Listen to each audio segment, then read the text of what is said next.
వాల్మీకి మహర్షి కృత శ్రీమద్ రామాయణం ఆచార్య పుల్లెల శ్రీరామచంద్రుడి గారి బాలానందిని వ్యాఖ్య 157వ భాగం 33-26 కిష్కింధాకాండలు 12 సర్గ అంటే 12వ. తతస్య మధ్యే భవనస్య మారుతిర్లతాగృహాం చిత్రగృహాన్నిశాగృహాన్ జగామ సీతాం ప్రతిదర్శనోత్సుకో నచైవ తాం పశ్యతి చారుదర్శనాం. హనుమంతుడు సీతను తోడాలని ఉత్సాహంతో ఆ భవన మధ్యలో లతాగృహాలు, చిత్రగృహాలు, రాత్రి గృహాలు చూశారు. కానీ అందమైన సీత మాత్రం కనపడల.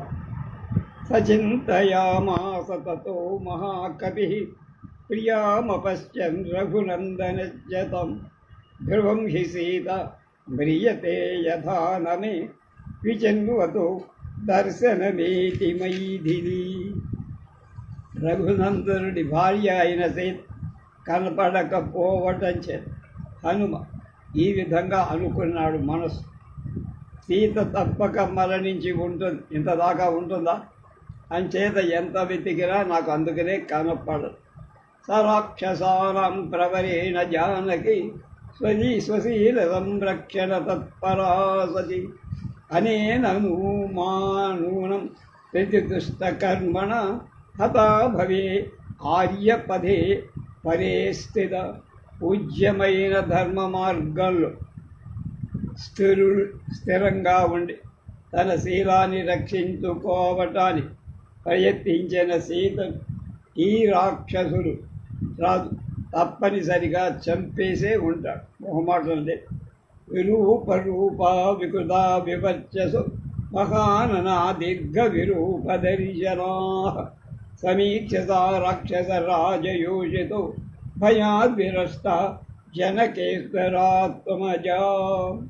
భయంకరాలైన ఆకారం, పెద్ద పెద్ద ముఖాలు, పొడవైన వికృతమైన కళ్ళు, వికృత స్వభావాలు, కాంతి లేనటువంటి రావణ స్త్రీలను చూడగానే సీత భయపడి వాళ్ళని చూడగానే ప్రాణాలు వదిలి ఉండదు. సీతామదృష్ట్వా యనవాప్య పౌరుషం విహృత్య కాలం సగ వానరైశ్చరం నమేస్తి సుగ్రీవ సమీపగా గతి సుతీక్ష్ణదండు బలవాంశ్చ వానరః. చాలా కాలం వానరులతో కాలక్షేపం చేసి నా కర్తవ్యాన్ని పూర్తి చెయ్యని వాడినై సీతను చూడకుండా నేను సుగ్రీవుడి దగ్గరికి వెళ్ళే ఉపాయం ఏం కనపడు. తలకాయ తీసేస్తారు. తన ఆజ్ఞను పాటించని వాళ్ళకి అతి తీవ్ర దండన విధిస్తారు. అదే సుగ్రీవాజ్ఞ. మహాబలశాలి కూడా. దృష్టమంతఃపురం సర్వం దృష్టా రావణయోషిత న సీతా దృశ్యతే సాధ్వి వృధా చాతో మమ శ్రమః. అంతఃపురమంతా చూశా, రావణ భార్యలందరినీ చూశా, సీత మాత్రం కనపడ. నా శ్రమ అంతా వృధా అయిపోయింది.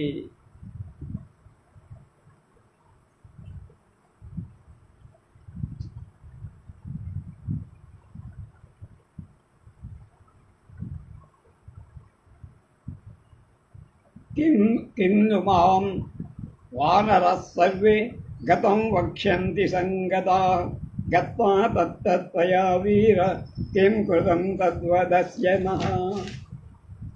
ఉత్తర తీరంలోని నా కోసమై ఎదురు చూస్తున్న వానరులంతా తిరిగి వెళ్ళి నన్ను చూసి ఏమనుకుంటారో కదా. ఓ వీరా, లంకకు వెళ్ళి ఏం పీకెవరా అంటారు మామూలుగా మన భాష. ఏం పీకెవరా అంటాం. అలాగే నన్ను ఏం సాధించుకొని వచ్చావయ్యా, ఒక సాధించుకొచ్చావా అని ఎగతాళి హేళన చేస్తాను కదా. అదృష్ట్వా కిం ప్రవక్ష్యామి తామహం జనకాత్మజం ధ్రువం ప్రాయముపైష్యంతి కాలస్య వ్యతివర్తనే. జనకాత్మజ అయిన సీత చూడలేని వాళ్ళ ప్రశ్నకు ఏం సమాధానం చెప్పగలను, ఏం ముఖం పెట్టుకొని అక్కడ తిరిగి వెళ్ళగలను? తిరిగి వెళ్ళటంలో ఆలస్యం చేస్తే వాడు నా కోసం ఎదురు చూసి ప్రాయోపవేశం అంటే నిరాహార దీక్ష చేసి చచ్చిపోతాను. కనుక కిం వా భక్షతి దుగ్ధస్య జాంబవానంగదశ్చ గతం పారం సముద్రస్య వానరాశ్చ సమాగతాః.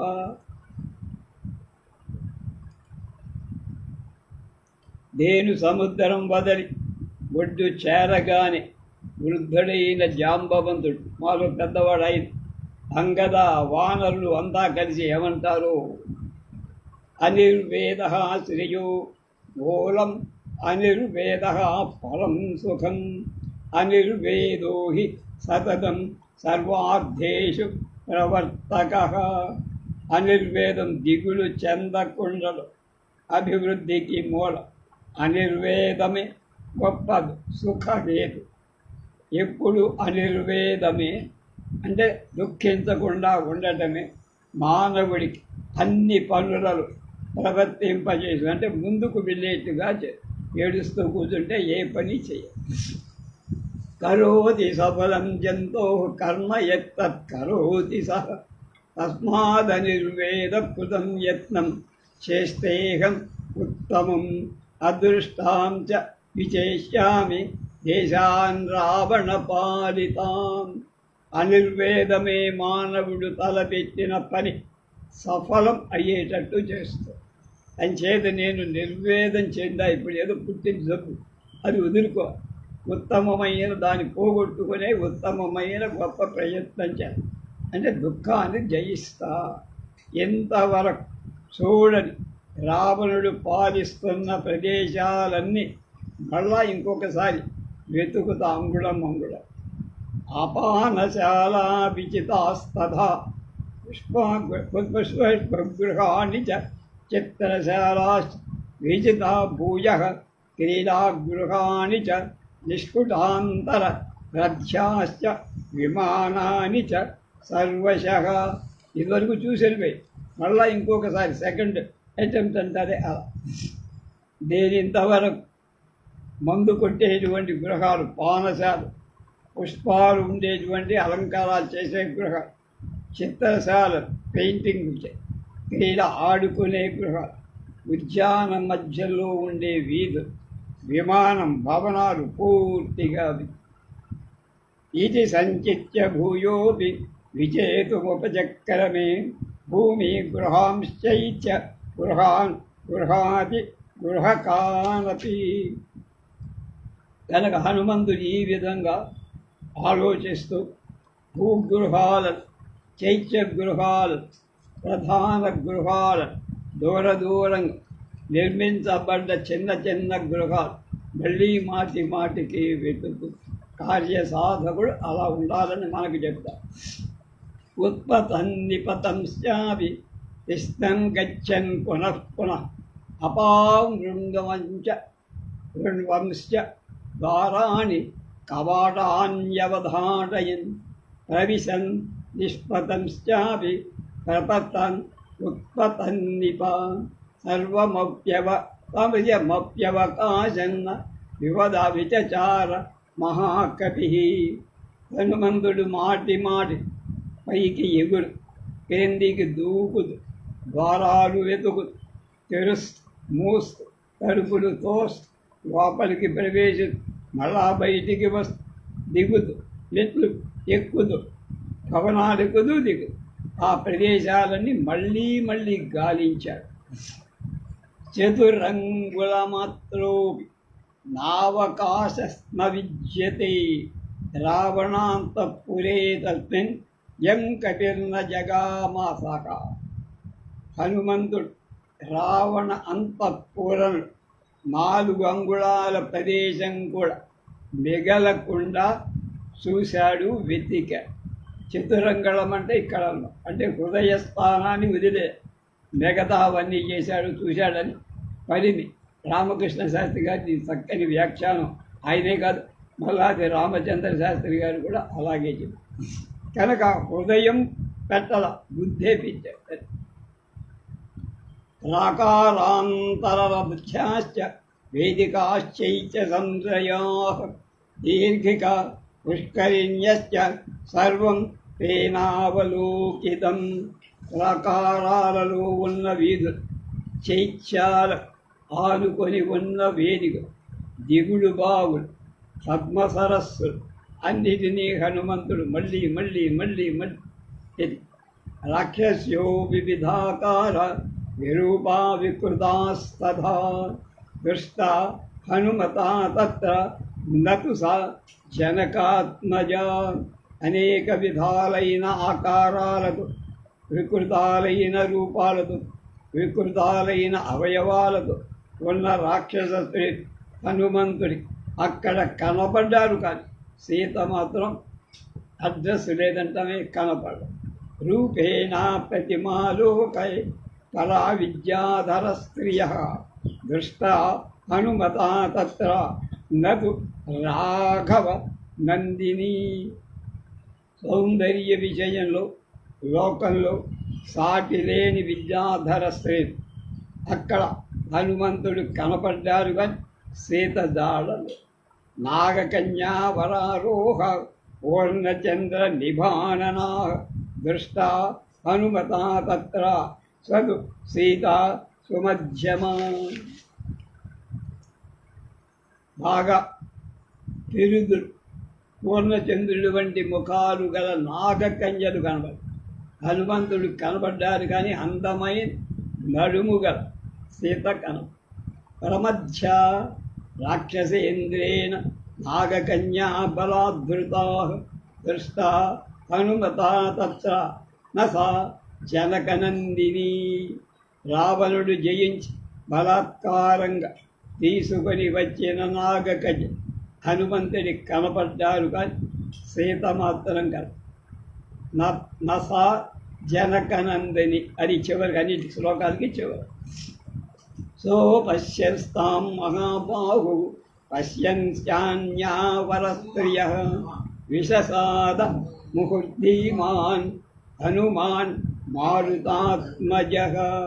మహాబాహు ధీమంతుడు వాయుపుత్రుడు అయిన హనుమ అక్కడ ఎందరు స్త్రీలు చూశారు. అందరూ అక్కడ ఉన్న వాళ్ళంతా కనపడ, సీత మాత్రం కనపడకపోవటం చాలా నిరుత్సాహం. ఉద్యోగం వానరేంద్రాణం ప్లవనం సాగరస్య వ్యర్థం వీక్షా నిల సుతశ్చ అనిలస్తృత పునరుపాగమత్తు. కనుక వానరుడు చేసిన ప్రయత్నం, తాను చేసిన సముద్ర లంఘనం కూడా వ్యర్థమైపోయాయి, వేస్ట్ అంటారు. అలాగే అని అనుకుంటూ ఆ వాయునందనుడైన హనుమ దుఃఖంతో బాధపడుతూ అవతీర్య విమానాచ్చ హనుమాన్ మారుతాత్మజ చింతాం ఉపజగామాధ శోకోపహత చేతసః. ఇత్యాశే శ్రీమద్ రామాయణే ఆదికావ్యే సుందరకాండే 12 సర్గ. వాయుపుత్రుడైన హనుమ ఆ పుష్పక విమానం నుండి కిందకి దుఃఖంచే కలత చెందిన మనస్సుతో ఏం చెయ్యాలా అనే ఆలోచనలో ఉన్నారు. ఇది 12వ సర్గ సమాప్తం. ఇక 13 సర్గ. విమానాత్ అసంక్రమ్య బాగారం హరియూధపః హనుమాన్ వేగవానాసే యథ విద్యుద్ఘనాంతరే. వానరసేనా నాయకుడైన హనుమంతుడు విమానం నుండి ప్రాకారం మీద దూకి మేఘమధ్యంలో మెరుపు సంచరించినట్టు మహావేగంతో తిరిగాడు. సంకల్పం పరిక్రమ్య హనుమాన్ రావణస్య నివేశనాత్ అదృష్ట్వా జానకీం సీతాం అబ్రవీద్వచనం కవిః. హనుమ రావణుడి గృహం నుండి దూరంగా వెళ్ళి సీత కనపడకపోవటం చేత మనస్సులో ఇలా అనుకున్నా, భూయిష్టం లోలితాలంక రామస్య చరతా ప్రియం. నహి పశ్యామి వైదేహీం సీతాం సర్వాంగశోభనాం. రాముడికి ప్రియం చెయ్యటానికి అంటే మేలు చెయ్యటానికి నేను సంచరిస్తూ ఆ లంకా పట్టణమంతా 4 అంగుళాల ఖాళీ కూడా లేకుండా వెతికానురా. సర్వాంగ సుందరి అయిన సీత మాత్రం నాకు కనపడలా. సీతాం సర్వాంగ శోభన అల్వలాని తటాకాని సరాంసి సరితస్తథా సజ్ఞోమాన వనాంతాశ్చ దుర్గాశ్చ ధరణీధర లోళిత వసుధా సర్వ నదు పశ్యామి జానకీం. నీళ్లతో నిండిన చిన్న గుంట, చెరువు, పెద్ద చెరువు, చిన్న నదు, పెద్ద నదు, జలప్రాయ భూప్రాంత జలము నీళ్లు కలిసినవి, ప్రవేశించడానికి వీల్లేని పర్వత పంతు మొత్తం భూమంతా తిరిగా ఎక్కడ అడ్రస్ లేదు. ఇక సంపాదినాం సీత రావణస్య నివేశని ఆఖ్యాత వృద్ధరాజేన నచ పశ్యామి తామహం. సీత ఇక్కడే రావణ గృహంలో ఉందని వృద్ధరాజైన పక్షిరాజైన సంపాది చెప్పాడు. కానీ మరి ఏమిటో ఆయన మాట నిజం కావాలి. కానీ ఇక్కడ కూడా కలదు. కిం ను సీతాథ వైదేహి మైథిలీ జనకాత్మజ ఉపతిష్టేద వివశ రావణం దుష్టచారిణం.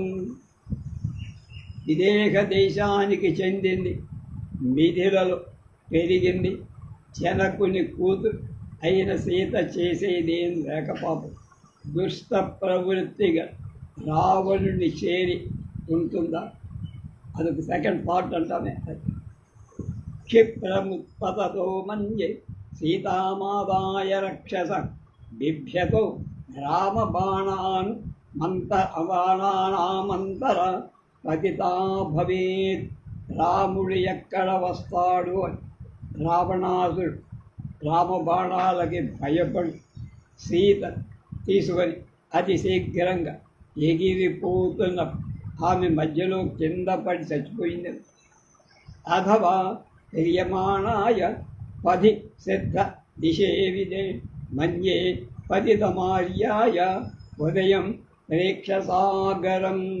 లేదా సిద్ధులు తిరిగేటువంటి ఆకాశ మార్గంలో అపహరింపబడుతున్న కింద ఉన్న మహాసముద్రంలో చూడగానే ఉజ్జురాలైన సీత నాకు రాముడు రాడు, నన్ను తీసుకెళ్ళలేడు వీణ్ణి అని సముద్రంలో దుమికి చచ్చిపోయిందా?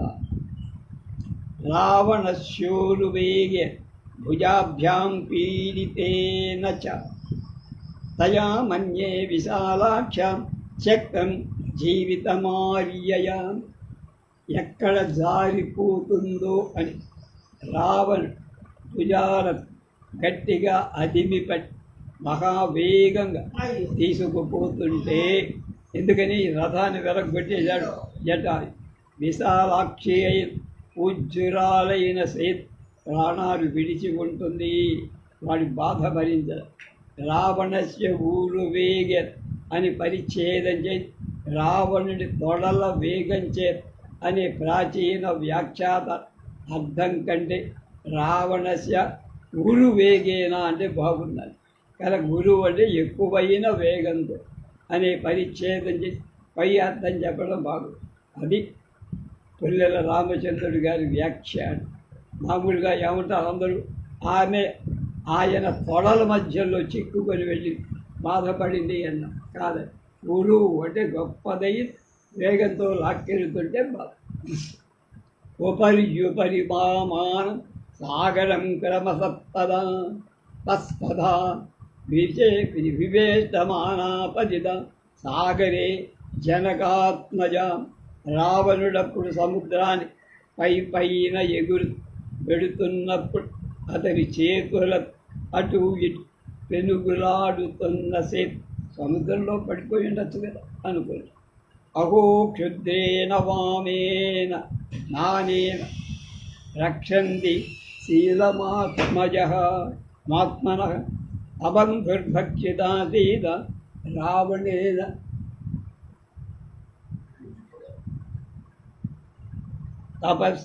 తపస్విని బంధువులెవ్వరు దగ్గర లేక దీనురాలైన సీత తన శీలాన్ని రక్షించుకుంటూ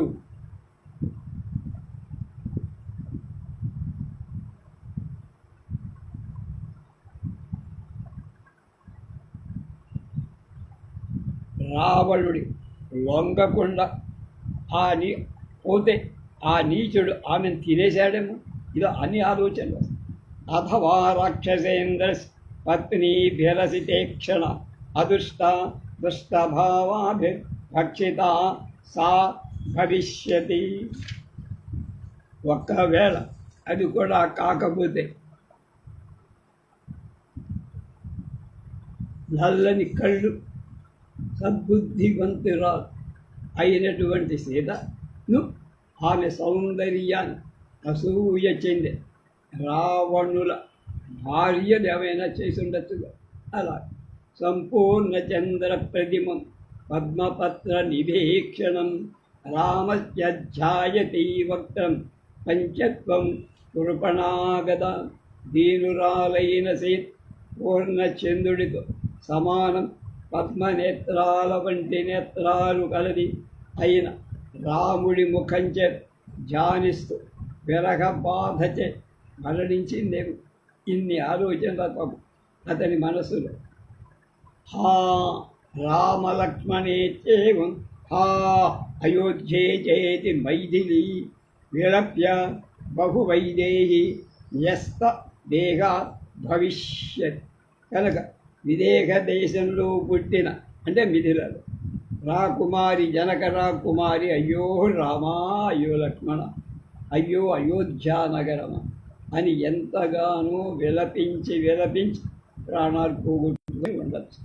అథవా నిహితామన్యే రావణస్య నివేశనే నూనం లాలప్యతే సీత పంజరస్థేన శారిక. లేదా రావణుడి గృహంలో బద్ధురాలై సీత పంజరంలో బంధించిన గోరువంకల విలపిస్తూ ఉండదు. జనకస్య సుతా సీత రామపత్ని సుమధ్యమ కథముత్పలపత్రాక్షి రావణస్య వశం గృహీత్. జనకరాజు కూతురు రామభార్య సుందరమైన నడుము కలిగినటువంటి కలువ రేకుల్లా నేత్రాలు కలది అయిన సీత రావణుడికి లొంగటం అనేది అసాధ్యం. అది అవే పని కాదు అనుకో. వినస్తావా ప్రణస్తావా మృతావా జనకాత్మజ రామస్య ప్రియ భార్యచ న నివేదయితుం క్షమం. సీత తప్పిపోయిన పూర్తిగా కనపడకపోయి మరణించిన ఏమైనా భార్యపై అత్యధిక ప్రేమ గల రాముడి మాత్రం చెప్పకూడదు. ఆమె కనపడలేదని చచ్చిపోయిందనో రాముడికి చెప్పు. నివేద్యమానే దోష శాద్దోష శాద నివేదనే కథం ఖలు కర్తవ్యం విషమం ప్రతిభాతి మే. రాముడికి చెప్పినా దోషమే, చెప్పకపోయినా దోషం. ఇప్పుడు నేనేం చెయ్య, ఏం కర్తవ్యం అంటారు. ఈ పరిస్థితి అంతా విషమంగా కనపడు. అస్మిన్నేనంగతే గాయి ప్రాప్తకాలం క్షమంచకిం భవేదితి మతం మౌయో హనుమాన్ ప్రవిచారయత్. తలబెట్టిన పని ఈ విధంగా అయిపోయిందిరా. తానొకటి తరితే దైవం ఇంకొక రకంగా తరిచినట్టుగా నా ప్రయత్నం నా ప్రయాస అంతా వేస్ట్ అయిపోయింది, నిష్ఫలమైపోయింది. యది శ్రీతమ దృష్టా గస్వాహం వానరేంద్ర పురీలిత